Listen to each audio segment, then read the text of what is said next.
Welcome to the Net Zero Exchange, a series of discussions about how we transition to a net zero economy in the wake of the Covid-19 pandemic, curated by sustainable smart innovation specialists Cambium LLP. In the Net Zero Exchange, we hear from experts in business, economics, environment, technology, social justice and politics, as well as innovators with a potential climate change solution that can address the threat of climate change. Through these diverse points of view, we offer insights to providers and adopters of net zero carbon solutions that will enable all of us to achieve a net zero UK more quickly. As part of the Cambium Net Zero Exchange, we are talking with Ian Brooks, Senior Lecturer in Sustainable IT at the University of the West of England. Cambium has worked with Ian since his days with IBM. Thank you, John. It's really good to be with you, and such a pleasure to take part in Cambium's Net Zero Exchange. The roundtable events have been really interesting, and it's a privilege to talk with you now. We've asked Ian to join us today to share his views on how the COVID-19 pandemic will impact the environmental challenges and the climate emergency still ahead of us. I'll start with the first question for Ian. Ian, there's been a lot of coverage, news coverage, about the drop in pollution and CO2 emission levels as a result of the coronavirus. So why is there still a climate emergency and a need to take action? Yes, John, the pandemic and the lockdowns have led to an abrupt change in our lifestyles and work activities. Transport activities largely halted, and of course the emissions from those reduced. But there is still a climate emergency because what drives global heating is concentrations of emissions in the atmosphere, concentrations that are already there. We just keep adding to them. And okay, over the past few months, we've added relatively little to them. But these gases are there, they're persistent for decades.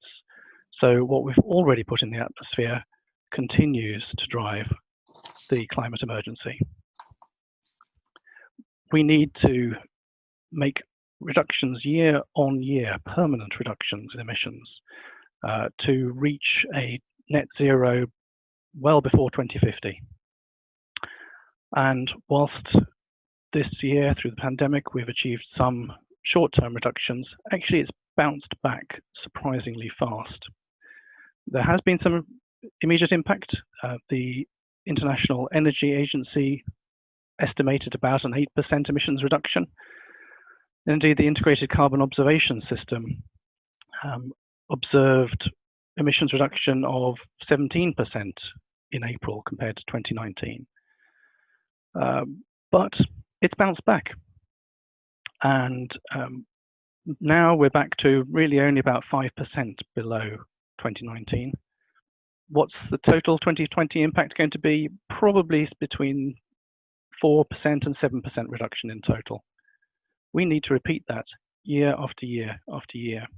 Yeah, it's great that air quality has improved in cities in particular, and that does have an immediate effect. But it's this long-term concentration that matters. I can see that things are not just automatically going to fix themselves as a result of this severe impact to our lives. But also, there's been a lot of talk in the news about the economy and the need to getting that going again. Given that governments all over the world are committed to economic stimulus packages, from an environmental perspective, is there a case for investing in some areas and perhaps less so in others? Yes, there clearly is. There is disagreement amongst the modelers as to whether we're looking at a V-shaped recovery, a W, or various other forms of letter that you might pick out to describe it. And it is good to see governments investing in stimulus packages. We need these to be packages that will deliver benefit in terms of individual security and job security now, but also have a long-term payoff. So areas like renewable power, investing in new solar farms, wind farms, these are obvious and natural investments. In fact, the cost of renewable power is so competitive with other forms of fossil fuel generation that it makes an obvious investment. It's a good bit of infrastructure for the future. The Smith School at Oxford published a really good report a month or so ago, looking at a variety of different potential stimulus packages and putting them on this matrix to show the long-run multiplier, the effect on the economy in the long term, compared to their potential climate impact. And that's a really good piece of research that should guide enlightened governments as to where they invest. We need people to be retrained into the new jobs in the clean net zero carbon economy. Practical things like we just don't have enough people in the UK who know how to fit heat pumps. We don't have enough people to do retrofit of existing buildings. That needs investment. At the very least, let's not just unconditionally bail out current polluting industries. Let's make sure that any support to those sort of industries has a mandatory carbon reduction attached to them. So I'm hearing that we've got options, and maybe there's an opportunity here, given the size of the stimulus packages that are coming in. Is there any differences in the way that governments and businesses are approaching this opportunity, and perhaps, as we would coin it, this sort of net zero challenge? Yep, we certainly are seeing differences between governments in individual countries and between businesses. I live in Bristol. As a city, we're committed to a 2030 net zero target. Norway as a whole country is committed to that. The UK generally is a 2050 target. So you can see there are differences in timeframes, and there are some countries dragging their feet, not being clear about their timeframes at all. And that leads to differences in the ways in which they set up their policy, their regulation. And similarly, businesses make choices about what they're going to do. The market, during the time of the pandemic, has investors have behaved almost as if those sustainability-oriented businesses were kind of like a gold asset. There is a long-term investment value, investing in companies that are committed to science-based targets, that are members of RE100, committed to 100% renewable electricity for their operations. Businesses have choices. If you want short-term payback, if you're not worried about who you exploit, what parts of the environment you exploit, then find yourself a country that has a permissive market that is rolling back its regulations. But if you want to position your business for the long term, for trust with customers, and to bring on board investors who value that sustainability, then seek out those markets that are looking to go for net zero early. They'll push you, they'll push your product development, your service offerings, make sure you're protecting your supply chain relationships. This will need investment, but it offers long-term returns. You've sort of opened up the global dimension to this, Ian, and I know that your university, UE, has been a strong advocate of actions and initiatives that support the United Nations Sustainable Development Goals. What has or is likely to be the impact of Covid-19 on these SDGs? Yes, at UE we are very committed to the Sustainable Development Goals. We've got a commitment to incorporate that into all of our teaching so that every student is aware of the Sustainable Development Goals and the impact it might have on their area of future work. The United Nations itself has produced some materials looking at how the pandemic might affect these 17 targets, these goals for what we want the world to look like by 2030. It's clear that goals like SDG 1, no poverty, is potentially going to be affected. We have a significant economic depression, recession in some areas, and those who are vulnerable, if they don't live in a country which has a good social safety net, then the indicators for SDG 1 will potentially be set back. Other areas, well, SDG 3 health target, we're seeing not just the acute and chronic impacts of COVID, but also the effect of the stress on healthcare systems, meaning that things like cancer waiting times are getting longer. But there are areas which we can be perhaps a bit more upbeat about. So, for example, SDG 7, affordable and clean energy, is an area that we expect to see more growth in because of the pandemic, as people prioritize clean energy sources and phase out coal and fossil fuel. We've talked earlier about the potential impact on SDG 13, climate action. We will see some reduction in emissions this year, and we've seen the possibility we can change the way that we live and our businesses operate. So it's a good example of what we could do in the future. Similarly, SDG 12 around responsible consumption and production.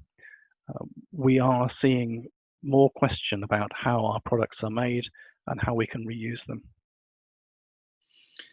So clearly there's big impact here, and we've all felt it both at a personal, business and sort of national level.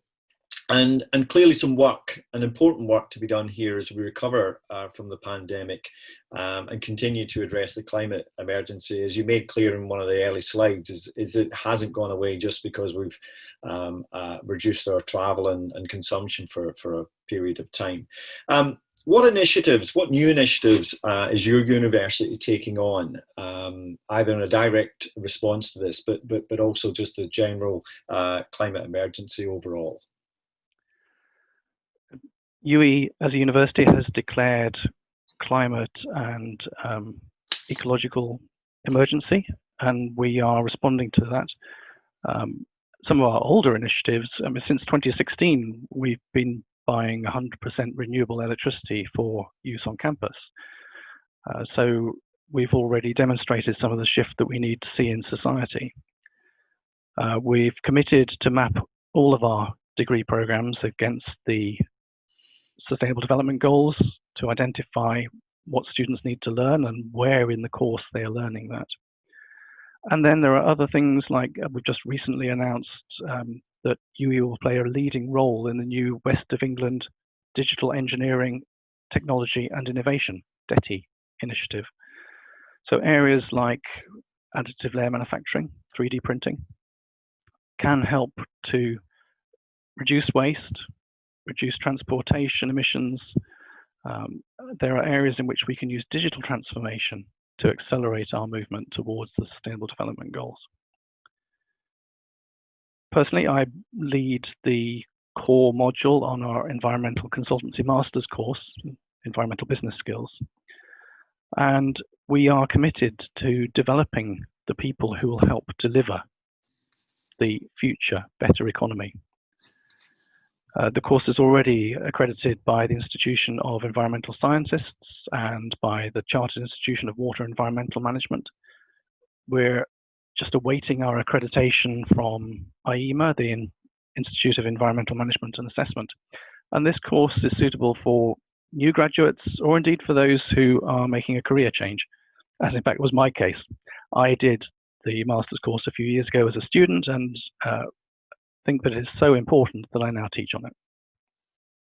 Excellent. Well, thank you for that, Ian. And obviously good work is going on down with you guys in Bristol. Cambium have certainly benefited in the past and certainly now about getting this sort of expert view on this particular angle of the COVID-19 pandemic, which has affected us all. Thank you for taking the time for the interview this morning and allowing us to share it. We'll put up some links and we'll make available links so if people want to follow up on the points you were making about Bristol and the courses on offer so that people can follow that if they want to take advantage of the good work that you're doing down there. Anyway, I will finish up by just thanking you again on behalf of Cambium and look forward to working with you again in the future. Thank you, John. It's always a pleasure to work with Cambium. I appreciate the way in which you can help businesses to take these messages and make real change. We need structural change in our economy.